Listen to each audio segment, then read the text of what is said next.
It's September 2020. The sun is shining.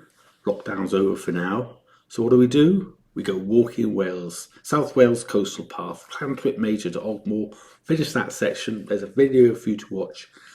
Did it with my old school chums. There they are, looking very handsome. And yes, a massive amount of excitement. There's a new arrival. It's Seamus, and he is now an honorary Bishop Gore School boy.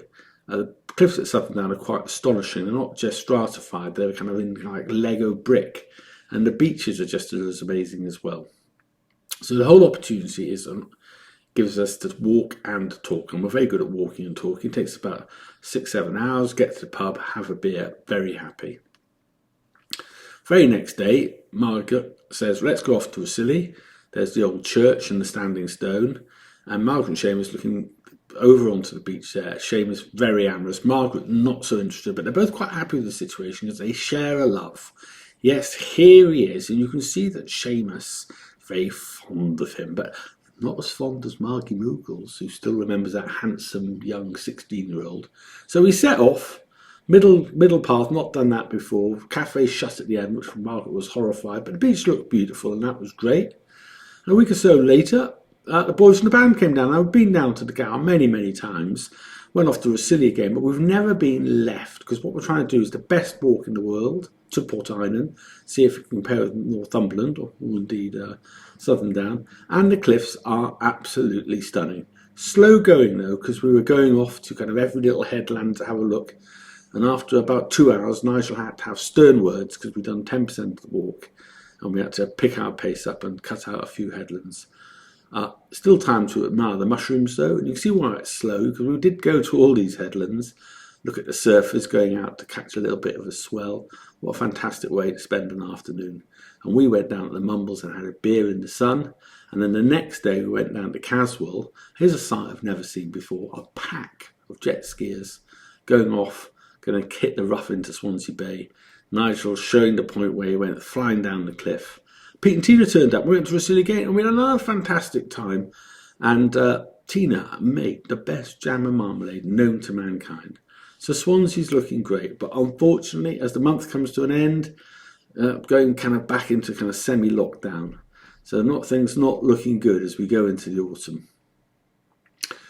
Things were looking good in Cheltenham, though, and I do love Cheltenham, whether or not it's going up to the top of the escarpment with Bronwyn and her dogs, looking down at the valley below, or just wandering around trying to look at the beautiful Georgian architecture, the pump house and its lake down the bottom.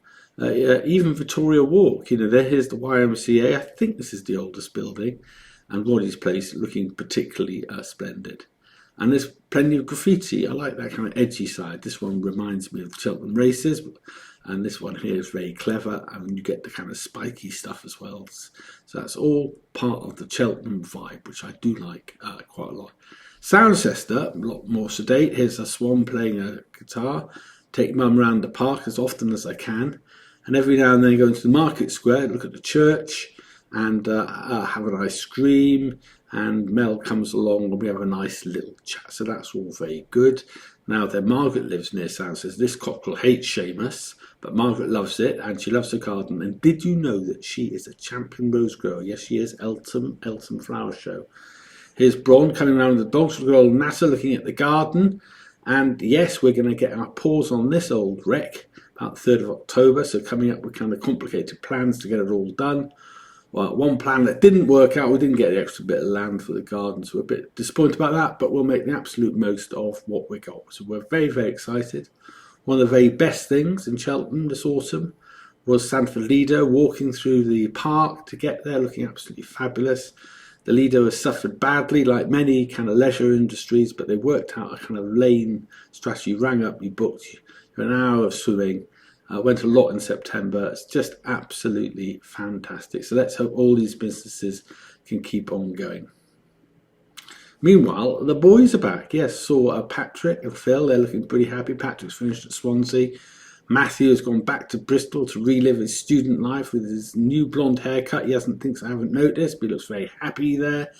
Granny came to inspect the new house, which was really exciting for Daniel and Thomas. Daniel is going off to do a master's in property. at Reading, stroke Henley, and Thomas is going to go off to see, live in London town, live in the smoke with his mates and his muckers. So I'm back to the situation was this time last year. I thought I was going to have an empty house, but we'll see because we have mucked along pretty well making food together, even though food is something Thomas is very fussy about. Problem is this bat and its virus, and as I speak, it's spreading up north, and we could well be going into another lockdown. So I'm glad I'm not a politician who's got a horrible balance between saving lives and saving the economy. A tricky proposition. So September, a good month. Let's see how the autumn goes. Bye bye.